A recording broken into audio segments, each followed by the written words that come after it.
Story 1. There is a kind of point of no return in the other direction from the one you are meaning with your post.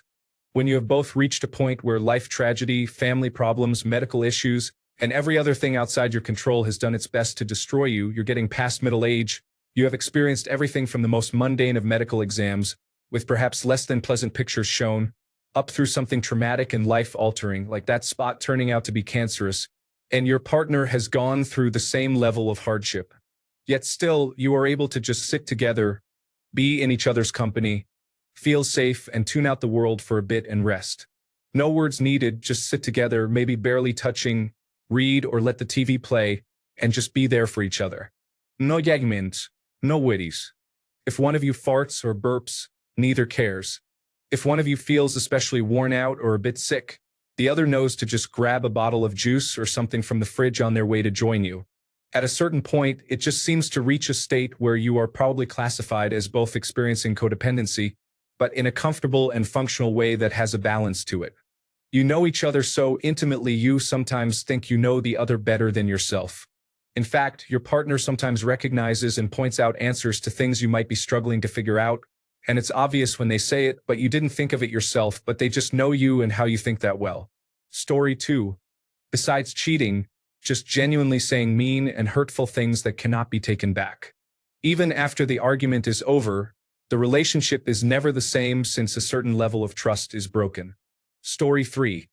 When one person continues to escalate, throw tantrums, does not take accountability, and has no curiosity about their partner's perspective when asked to discuss something that was misaligned, confused, or unusual. Story 4. When at least one party feels taken advantage of by the other, the moment you start taking the other person for granted and stop trying, that's the kiss of death. Story 5.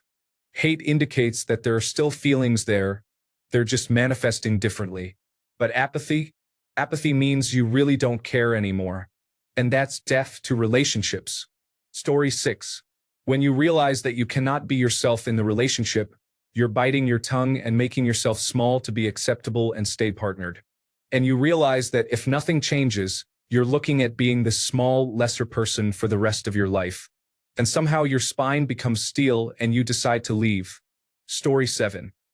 When you see their name on your phone and you feel a sinking feeling of dread, annoyance, or indifference, then it is most kind to everyone to just end it.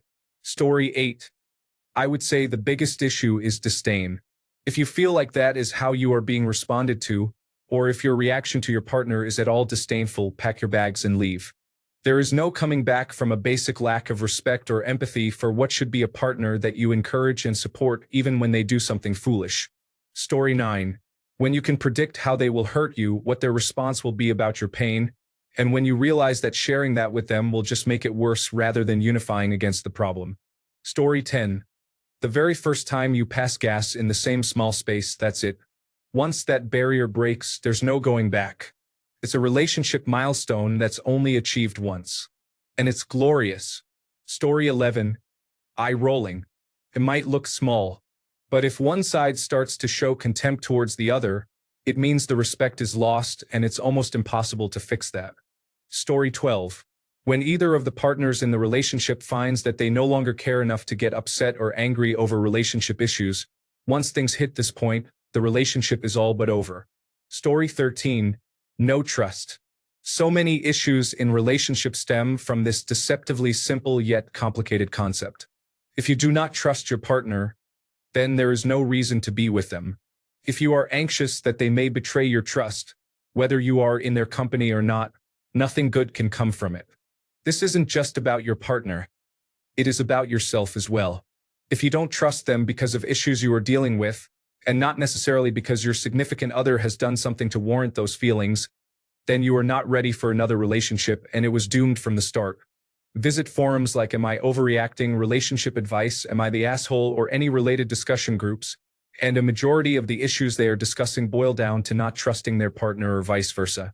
This, in turn, creates resentment and leads people to start acting out when they are caught between the sunk cost of the relationship and their desire to no longer feel the way they do.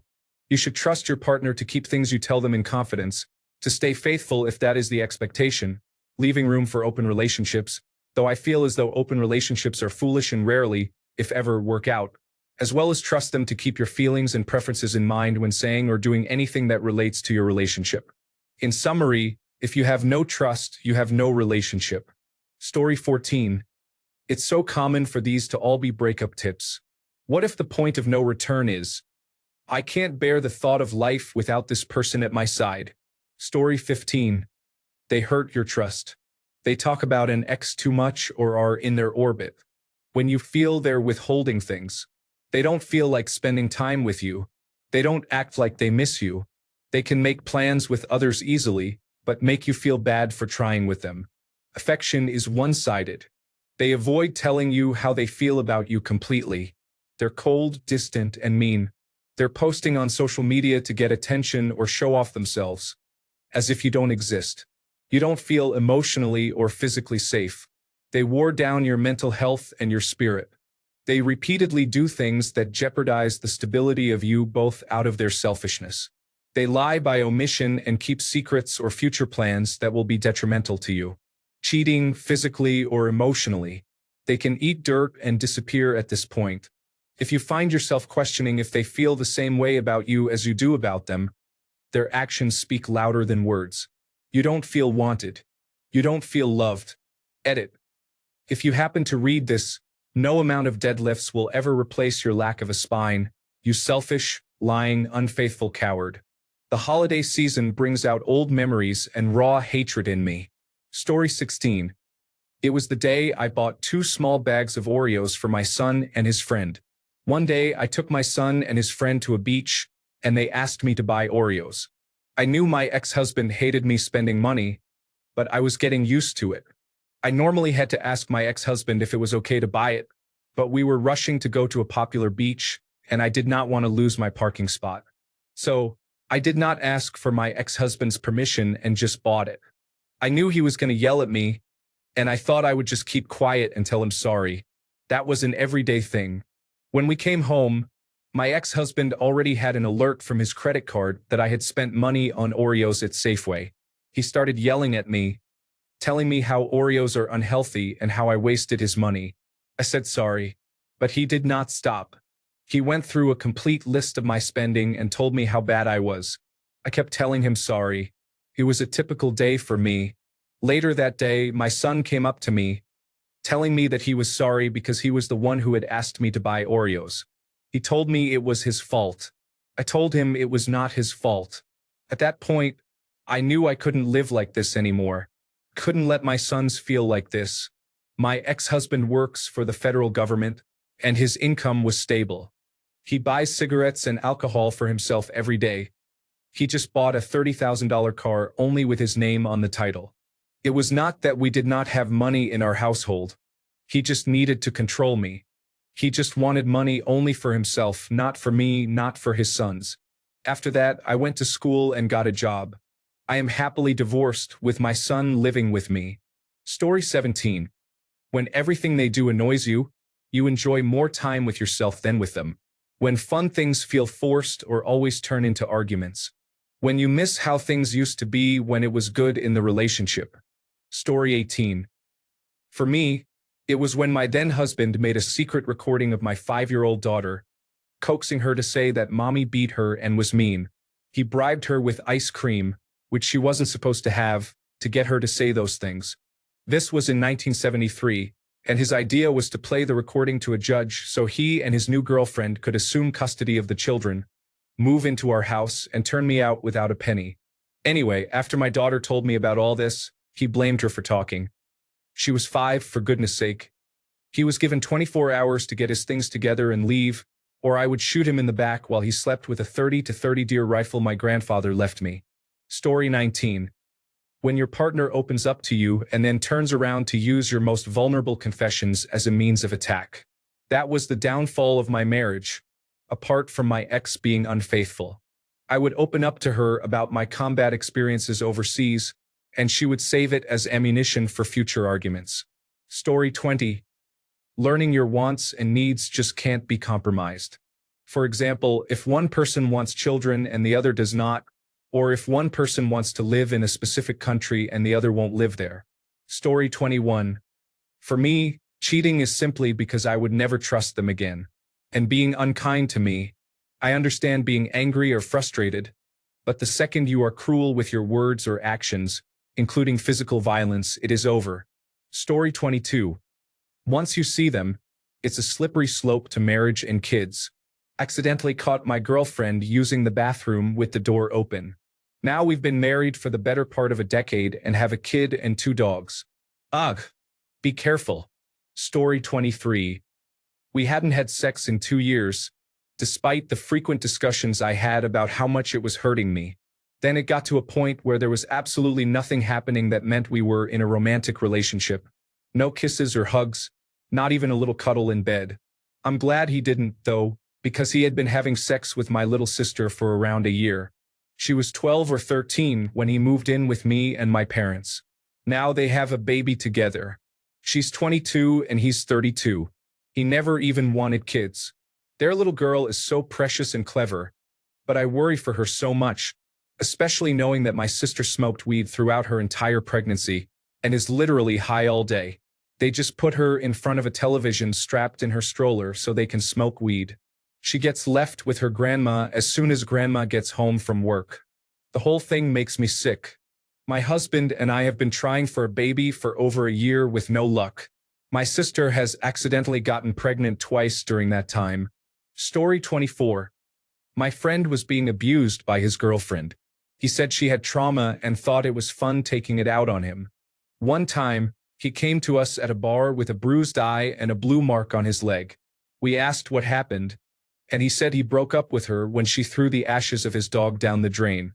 She punched him and threw the vase holding the ashes at him until it dented. We felt so sad for him. He once told us she sent him an apology letter saying she wanted him back. We advised him not to return to her. Instead, he faced her in person and gave her a letter. It was a restraining order. The next month, she was arrested for attempting to hire an assassin. Story 25. If I'm at the point of making rules with consequences, I know it's basically over. Case in point. Whenever I was off work or school before my ex was, I would make dinner for us and have it ready when he got home. Whenever he was home and I was at work, he never did that for me. Often I would come home and find him asleep on the couch, even if it was the weekend and he had all day to relax. I got so tired of feeling taken advantage of that, I told him that when I got off work, I would call him, and if he didn't answer, I would assume he was asleep and would grab dinner just for myself on the way home. I ended up doing that a few times before we broke up. That's really not the person I want to be. If it gets to the point where I act that way to someone I'm supposed to love, it's time to end it. Story 26. As was pointed out yesterday, when you realize one of you has a high libido and one of you has a low libido. Also, someone yesterday said at one point his wife said to him, "I can't believe I had children with you." So that. Story 27. My ex-wife and I stayed together for a long time in a place where neither of us could truly help or emotionally support the other. There wasn't much anger or violence, just a constant inability to function in a way that reduced daily stress. My wife had a friend whose husband attempted suicide, and we talked and agreed that she should go over and stay with her friend for a while to help support her. This ended up being very helpful for my wife. She returned, left again for a few days, and came back. This happened over a month-long period.